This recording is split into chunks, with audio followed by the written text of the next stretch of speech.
Welcome to the Instructional Guidance and Priorities Overview for Curriculum and Instruction heading into the 2020 and 2021 school year. We're starting on the RSU 13 homepage, which you can access from the device that you are currently on. And you can do this either during this training or after the training. The training is intended to be about 30 minutes and then some additional time after in which you'll be doing about a 4-page reading and printing off any of the materials that you might need in order to support your instruction this school year. You will find the materials that you need under the Curriculum tab on the RSU 13 webpage. From the Curriculum tab, you can access this guidance document either on RSU 13 Standards or the Teacher Resources page. It's in both places because we also want to ensure that parents have access to this document as well in case they want to have an opportunity to see our priorities in our instruction and our curriculum.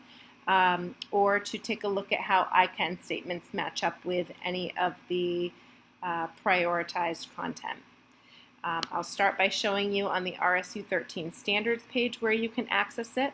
It is right here in the middle of the page where it says 2020-2021 Instructional Guidance and Priorities. From the Teacher Resources page, you can access it under RSU 13 Instructional Guidance and Priorities.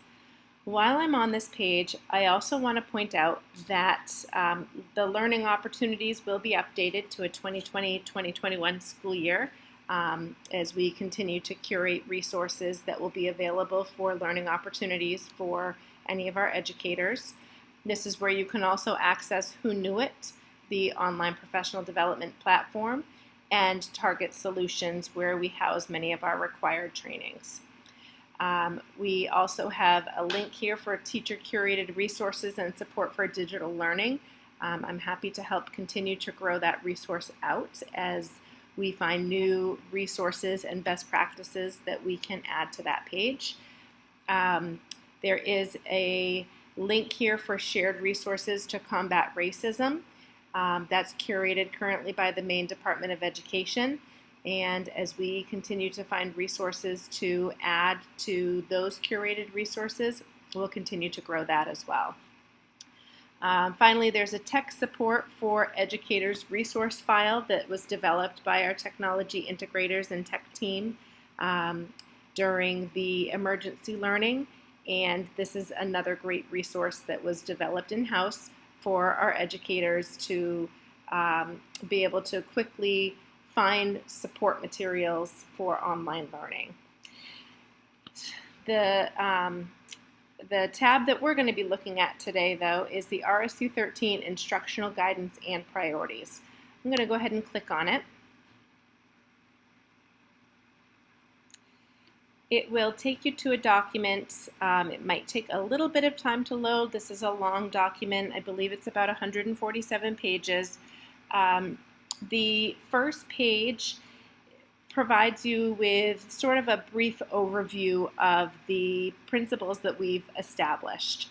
The we that I'm referring to is the Student Learning and Feedback group. We actually started off as the Accountability Committee at the beginning of the summer, and we renamed ourselves Student Learning and Feedback because really that was what we were prioritizing. Accountability sometimes also tends to encompass attendance, and we had a separate committee for that.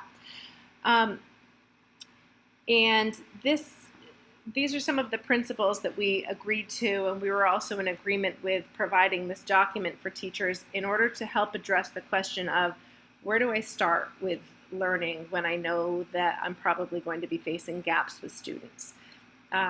In May and June, we were encountering some questions such as if I'm a third grade teacher, should I be starting with the second grade standards? Should I have access to all of the third trimester standards from the previous school year?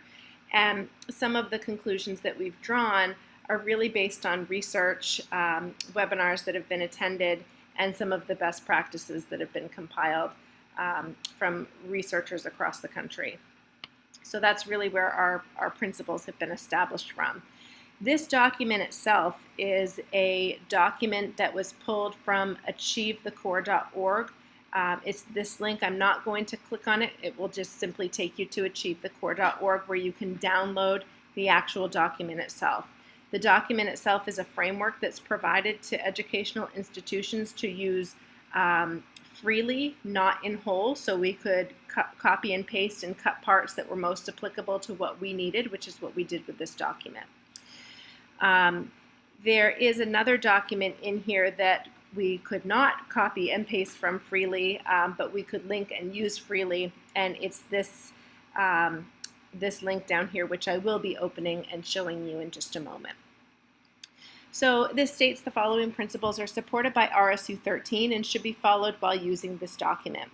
Use grade level performance indicators and ensure appropriate rigor for all. Provide scaffolding for students who need support accessing grade level content. So in addressing the question about if I'm a third grade teacher, should I go back and be using second grade standards? Our recommendation and principle by which we think you need to follow is that grade level performance indicators are what we should be instructing our students, so that we are providing them with the goal of accessing grade level content. And that's really so that our students do not continue to fall further behind. We've accessed a couple of supporting reports in order to back up that principle.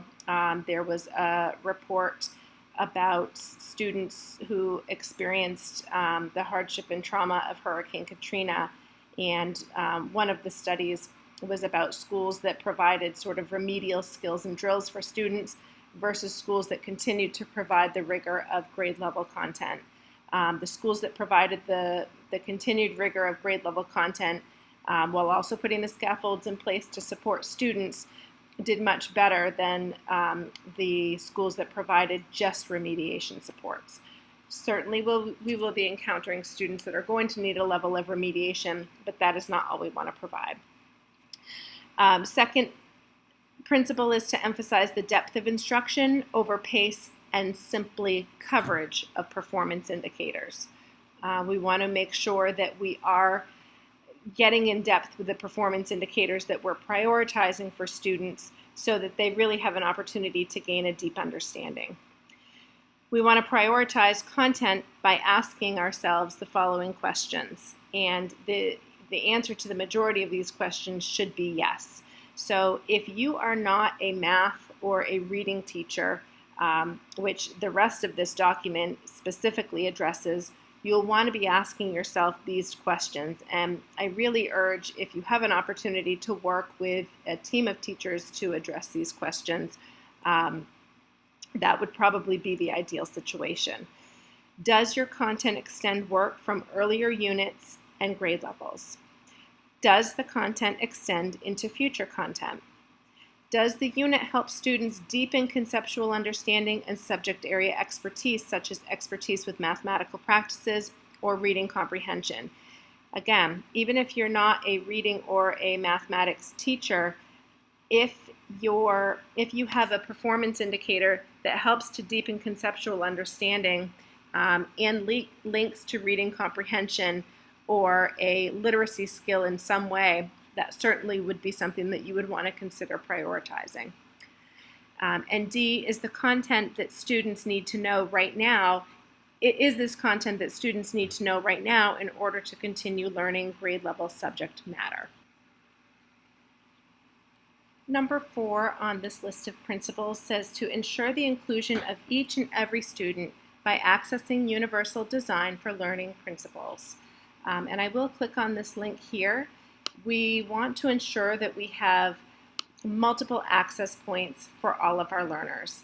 And if you have not explored this site before, I strongly urge you to take some time after this presentation to explore what it has to offer. On this particular page, if you scroll down, it takes you to the Universal Design for Learning guidelines. And across the top here, we have provide multiple means of engagement, provide multiple means of representation, provide multiple means of action, and expression. And underneath each of those, it provides different indicators here of ways that you can address all of these types of learning. And every indicator that's provided, I'll use, for instance, sustaining effort and persistence. This certainly is an indicator that we would want to improve in an environment such as remote learning. And it provides an indicator suggestion here of heightening the salience of goals and objectives for students. We know that those can be a motivating factor that can lead to sustaining effort and persistence. So for any of these indicators, if you click on it, it provides some clear, concrete suggestions here for how to do that. So this is a really meaningful resource. I would suggest that while you're in it, you bookmark it. It's a great tool to come back to, and we included it in this because we certainly want to ensure that we have multiple access points for all of our learners, recognizing that some of them may have been successful with emergency learning and others not. So potentially more than any year in the past, they're going to be coming to you with varying levels of need. The fifth principle here is to avoid long-term decisions for students based solely on standardized assessments. We have reworked our assessment calendar to adjust the early assessment windows. Typically, they're 4-week windows. We've adjusted them. Most of them at the beginning of the year are 6-week windows. We've moved most of them back so that teachers have the first few weeks of school to be able to focus on relationships and building relationships with students, focusing more on social emotional learning. You have a trauma-informed practice that you'll, a trauma-informed training that you'll be attending to as well. And we really want to focus on some of the social emotional needs of students. But certainly we want to gather assessment data as well. And that's been a little bit of a tricky chord to strike between the two. But we want to recognize that we don't want to make any long-term decisions based on that data. We want to use that data to support some decision making with our instructional techniques that we're providing and some of the instructional decision making, but not necessarily any types of long-term placements for students. Principle number 6 is to consider what students have in common and what unites us. For more detail on each of those priorities, we have a link here, and it says for a specific description of each principle, teachers should read pages 3 through 9 of Addressing Unfinished Learning After COVID-19 School Closures. We found this to be an excellent resource. This link will take you to a PDF of the full article. This was not an article that we could freely cut and paste from the framework. We need to present it in full. If you have time, I certainly encourage you to read the whole article, but I know that time is really precious at the beginning of this school year in particular. So we want to guide your attention really specifically to starting on page 3, Principles and Strategies for Addressing Unfinished Learning. Our principles are really only slightly reworded from the ones that are presented in this document. They match up. There's a description that's a little more in depth than what I just provided underneath each one, and we thought it would be really helpful for all of our content area teachers to take a few minutes and read pages 3. It continues here through page 8. So a few pages that we would like you to read through to help you further understand those principles to support your decision making when it comes to your curriculum that you're implementing and how you implement that curriculum through your instruction. We'll X out of that for now. Again, that's Addressing Unfinished Learning After COVID-19 School Closures. And when this webinar overview ends, we ask that you open that up and read that. The rest of this document, I'm going to give you a broad overview because, again, it is a very lengthy document. I'm going to briefly read this paragraph for you. It says, based on research and the progression of the disciplines, the 2020-21 priority instructional content names the priorities in mathematics K through 8 and ELA literacy K through 12 that should be the focus of instruction for educators in the 2020-21 academic year. This document provides guidance for the field about content priorities, and again, the rest of this document is very specific to English language arts and mathematics by leveraging the structure and emphasis of college and career-ready mathematics and English language arts literacy standards.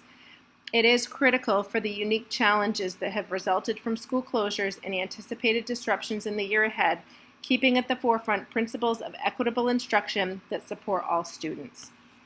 This is intended, again, to aid you in your decision-making around how to prioritize your instruction as you continue to navigate this coming school year. This is your table of contents. These are all bookmarked so that they will link you directly to the pages that are applicable to your content area and grade level. Again, it is kindergarten all the way through 8th grade mathematics. The high school has prioritized mathematics performance indicators, and I would urge you to continue to use that as your focus.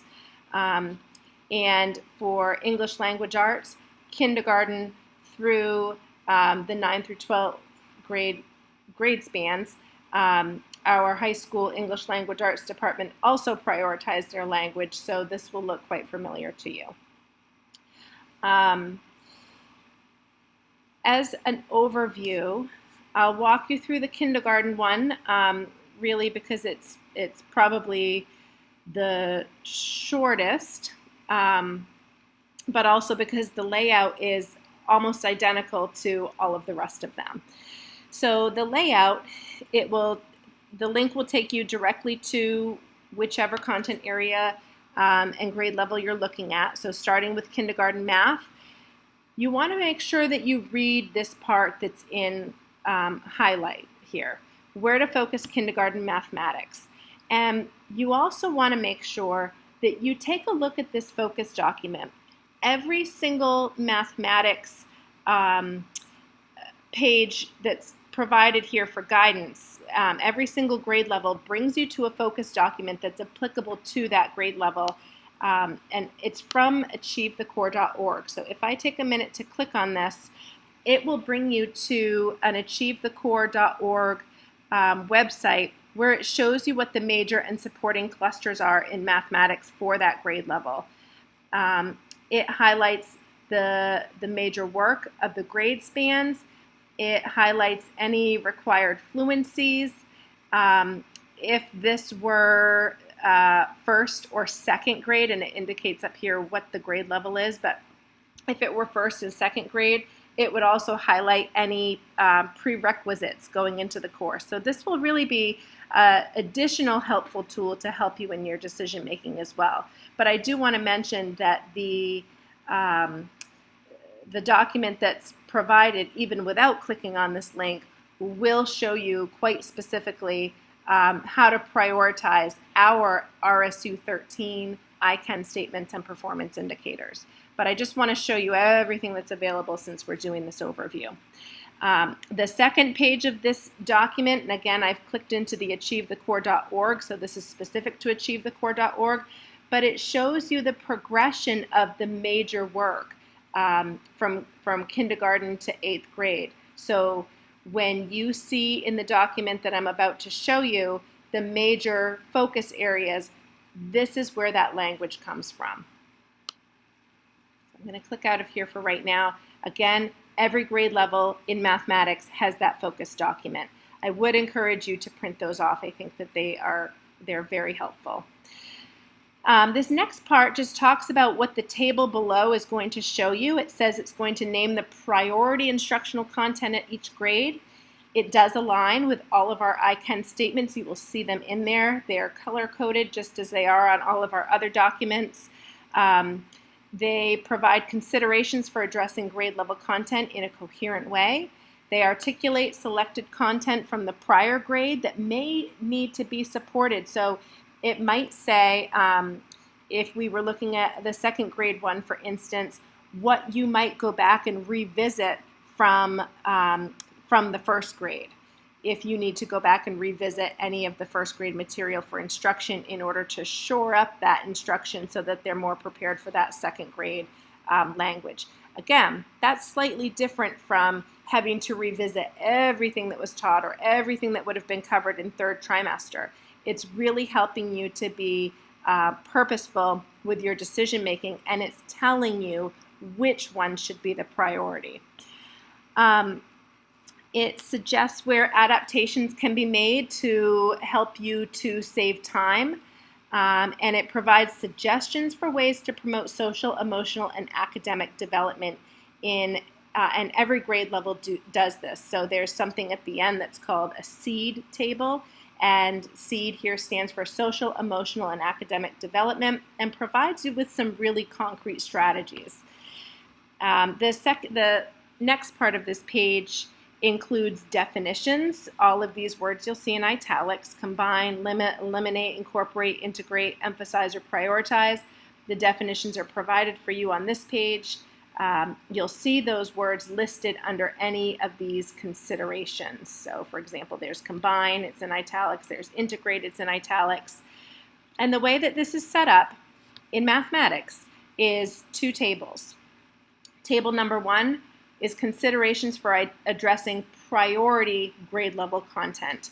This is what you would want to prioritize. These standards are the major work of the grade level, and the clusters have been provided here for you. These are the Common Core clusters, and here's our RSU 13 specific language. You'll note that sometimes it says there are no specific considerations. You want to just ensure that you're not reducing any of the time that you're spending on these. So in other words, these are very important and critical to that progression that I just showed you on the achievethecore.org page. The second table is considerations for addressing remaining grade level content. That's not to say skip this. That's to say that there are some special considerations here in the right-hand column for how to address these pieces. You will see from time to time, it doesn't say it in any of these kindergarten ones, but from time to time it does give the recommendation of eliminate. But I just want to make it really clear that just because these are remaining grade level content and they're not the priority, the intention is not to skip them. The intention is to pay close attention to the considerations that are provided here. For any teachers that might be wondering, are these all of our I can statements? Yes. All of your math and all of your reading I can statements in grades K through 5 and your performance indicators in grades 6 through 12 are listed in this document. So it is comprehensive. It includes everything. And there's some sort of a consideration or a notation next to everything. I'm going to scroll down here to this final table, which does not include any of our I can statements. This is the SEED document. It's to facilitate social, emotional, and academic development. In mathematics, it's connecting the suggested actions to the mathematical practices. So it provides you with some really concrete actions here that you can use to help foster social emotional development through that specific content area. As we continue on, you're going to see that then this moves to first grade math, second grade math, third grade math, so forth and so on. So if you are a multi-grade teacher, then you don't have to keep going back to the table of contents. You can just print these out and they will print in order for you.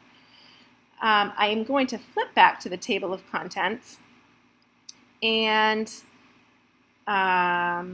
I'm going to just jump down to 6th grade math and just show you, again, yours is set up the same for middle school.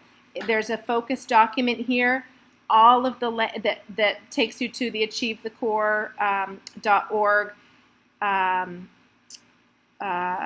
major work and discussion of the different clusters and any prerequisite skills. And this first page looks the same as it does in kindergarten through 5th grade. The only difference is we call 6th grade through 12th grade language performance indicators because they don't have the I can in front of them, so we don't call them I can statements. But these are your performance indicators. This is the language that we have agreed to in our grade level pullouts. And so it is all listed for you here along with your considerations. And again, your first table incorporates the priority language.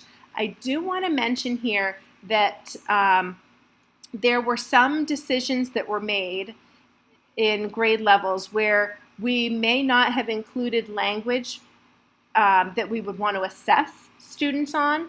And if we did not include any language, I still included and copied and pasted the language of the Common Core here and provided a reminder that you would want to instruct that. You might not have an assessment where you're looking for proficiency from a student in that area, but we don't want to forget that it's still important to instruct. That also reminds me that there were teachers, particularly in grades kindergarten through 5th grade, that have been asking me for 2 summers now if I could please put together a document that says what to instruct versus the decisions that we made on what we're looking for proficiency in, because there is a slight difference. This document now fits the bill for that. So this is the summer that I got around to it, and I hope that you find it really helpful. So any of the grade levels that didn't have language specific to a recommendation for instruction, you'll see the Common Core language with a note very similar to this that says it's instructed. We might not be looking for proficiency from students, but we don't want to forget to provide it in our instruction. Okay, I'm going to back up and I'm going to switch gears here to English Language Arts. And again, I will start with one of the K through 5 grade levels for English Language Arts. It is set up differently from the math documents. And I'm just going to pick grade 3, English Language Arts. This document is set up, it again provides you a little overview at the front and then focuses, there are more tables in this one. And rather than seeing the considerations in the right-hand column, the right-hand column is where you will see your I can statement. Your considerations will be in the left-hand column this time, along with a rationale. The reason for the difference in this is because the researchers and experts that wrote these 2 documents just didn't use the same protocol for putting this together. So this one does look different from math, but you'll notice as you scroll down here, you will certainly find your I can statements, and you'll certainly see that list of considerations here. So it somewhat follows the way that the Common Core are set up, starting with those foundational skills. And it says under I can statements here that even though we don't specifically assess this, we want to pay really close attention to these considerations for instruction. Things are still listed here because they're critical. We don't want to skip them just because we're not looking for proficiency in everything. So this is your guide to help you with some of those instructional decisions. Again, continuing with fluency here and some of those strong foundational skills. This continues with some of those foundational skills and provides a rationale for what we want to make sure that we provide. This mentions a diagnostic screener at the beginning of the year. We have a lot of these pieces in place, but they're just important reminders that we want to make sure that we keep in mind. Collecting formative data on how students are doing, especially with their decoding and their fluency. We want to make sure that we're continuing to check in on that and that we have systems in place to monitor students in those skills. So Lots of great instructional recommendations here. And again, at the bottom of most of these tables, you'll also see that seed document for the social, emotional, and academic development. Again, with some concrete suggestions here. This is still continuing with the same grade level. The ELA ones are lengthier than the mathematics one, probably because English language arts teachers wrote them and they are usually a little more long-winded. I can appreciate that. Again, just a reminder, even though you don't see any of your specific performance indicators or I can statements, you still want to pay close attention to the instructional suggestions that are provided, because I want to just remind everybody, and I can't say this enough, especially in this new environment, we crafted language based on what we are looking for proficiency in students. That's what gets tracked and put in the grade book. But we also make a lot of instructional moves and decisions within our instruction that we're providing to students every day. This document is intended to help you with those instructional moves. It aligns to what we're looking for proficiency in because I want to show you that language, but the focus here is what you're providing for instruction for students. So again, as we continue on, you can see here, these might be ways. This is where we're looking for proficiency for students. This provides you with those instructional considerations. I want to mention here, because you're going to see this more so in the English Language Arts document than you will the math document, you might see more of a major indicator that's highlighted. Again, if we're talking about the major work of a content area, that would be more of the major work, and these are supporting skills. Again, that's not to say that these aren't important and to skip them completely. Instead, it's recognizing in the way that you need to use your time for instruction, all of these skills ultimately are supporting this more major skill that's highlighted at the top. And continuing on, there is systematic work with text-based vocabulary and syntax. There's a section for that. There is a section for evidence-based discussions where you'll see some of our speaking and listening skills. There is a note here, and in many grade levels there is a note similar to this that says this is instructional support for student learning, even though this specific discussion skill is not assessed for proficiency in grade 3. Instruction in this section should not be overlooked. So again, a reminder of what I've been trying to highlight with this document is that it's focusing on instruction, not just assessment to proficiency. Regular evidence-based writing about anchor text, and you'll see your writing I can statements here with some really specific considerations for your instruction. And again, that seed piece of some suggestions that you can use when you're doing close reading with students. And again, there's a huge emphasis on building knowledge through research. And I often found myself copying and pasting the research I can statements in multiple boxes because, and I would suggest even for social studies, that they take a close look at some of this language. I think you're going to see a lot of crossover here because that research skill, reading for research, reading for knowledge, reading to write about information is all really elevated in these documents. So you'll notice that as you go through, and I'm really encouraging you to take the time to study these documents and think carefully about how they can help you to prioritize your instruction. All of the English Language Arts documents look very similar. They are all set up the same way. I will jump really quickly. Sorry if I'm making you dizzy.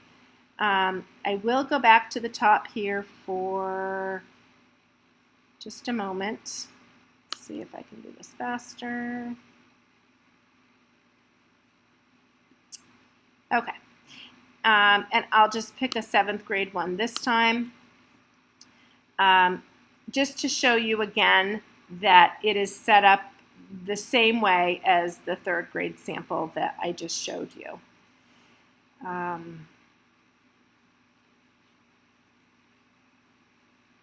Again, you might have some of these that are instructed, but reporting is optional because we're looking at the instruction that's being provided, not necessarily proficiency on everything that we're instructing.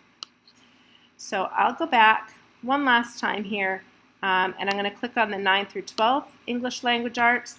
This one is set up just a little bit differently because the high school priority language is pretty structured, and I'll explain that as opposed to copying and pasting in each of the performance indicators separately, I just copied and pasted in your priority guide that we established and agreed to not this past spring, but the prior spring. So all of your guidance documents on instruction are listed in the left-hand column here along with the research and rationale. And they follow the same exact order as all of the rest of them. So again, here's your vocabulary and syntax. As we continue through here, you've got the fluency piece. You have your seed suggestions here. And then there is, again, this emphasis on research. So that doesn't really change. That whole progression is the same from kindergarten all the way up through the high school English Language Arts offerings, because the major focus at each grade level just increases in rigor, but the focus of the skills and what should be prioritized for instruction is the same. The rigor level is what increases. This document, and I say for a printer-friendly version, you can click on this link and it takes you to a version that I think probably prints better because it includes all of these headings at the top, whereas if you print this out, you're going to lose that grade 9, grade 10, grade 11, grade 12. So I just would encourage you that if you're a high school teacher and you're going to print from this particular link. I think it's a little more user-friendly. That's the same one that's posted in the teacher resources page under English Language Arts for grades 9 through 12 priority language. These are the priorities that we have agreed to, and they are listed underneath each grade level. So if you are teaching a 10th grade English class, you have your specific list here of 16 performance indicators: reading comprehension and interpretation, writing arguments, writing research. Again, that's going to be really important in all of these, in all of the grade levels, even though it might not be scored for proficiency in a grade level. You still will want to make sure that you're providing some sound instruction. Certainly, if you're writing informatives and narratives in 11th grade, you would want to make sure that students are have some sound instruction in those research processes in order to produce that type of writing. And continuing on, and you'll see down here that writing research piece is included, and it's included in all grade levels, and we want to make sure that it's prioritized in all grade levels as well. So this document is available again for all of you on the Teacher Resources page under the Curriculum tab on the RSU 13 website, as well as on the RSU 13 Standards page. It's the same document. You can access it from either place. At this point, I encourage you to go back to the very top of the document. Take a few moments to familiarize yourself with the Universal Design for Learning principles bookmark that page. It's a fabulous resource. And then spend a few minutes reading pages 3 through 9 of Addressing Unfinished Learning After COVID-19 School Closures. And I think I might need to edit this. I think it's actually pages 3 through 8, as we just saw. So, and then the final piece that you'll want to make sure that you do is, if you are a English language arts or math teacher, please make sure that you take some time to go through and either bookmark this so that you can easily get to the recommended instruction for your content area, or print them out. Kindergarten teachers, you'll be so pleased. Yours will print out very easily and beautifully on one page. And I know that that's always one of your requests. I couldn't do that for all of the grade levels because you would either have really, really tiny language or the spacing would start looking a little bit funky. So please take the time to print those. And the final thing that I want to mention, and I will be sending out prior to when you see this a separate email as well, but those of our K through 5 mathematics teachers who are piloting our new Ready Classroom mathematics resource, you will not be using this document to prioritize your math instruction.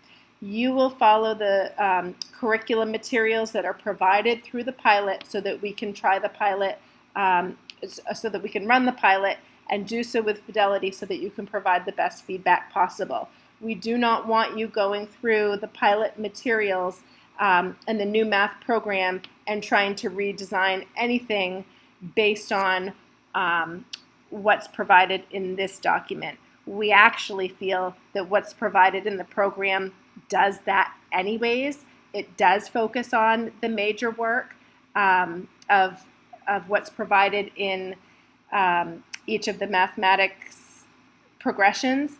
So we're confident in that, but I don't want you to feel like you need to go through that resource and reprioritize any of the instruction. You will be following the resource as written so that you can participate in the pilot without having to reorganize anything. If you have any questions, any of you are always welcome to contact me, strivo@rsu13.org. We could set up a quick Zoom meeting. I'm happy to address any questions, comments, or concerns and continue to support you moving forward. Thank you so much for your time.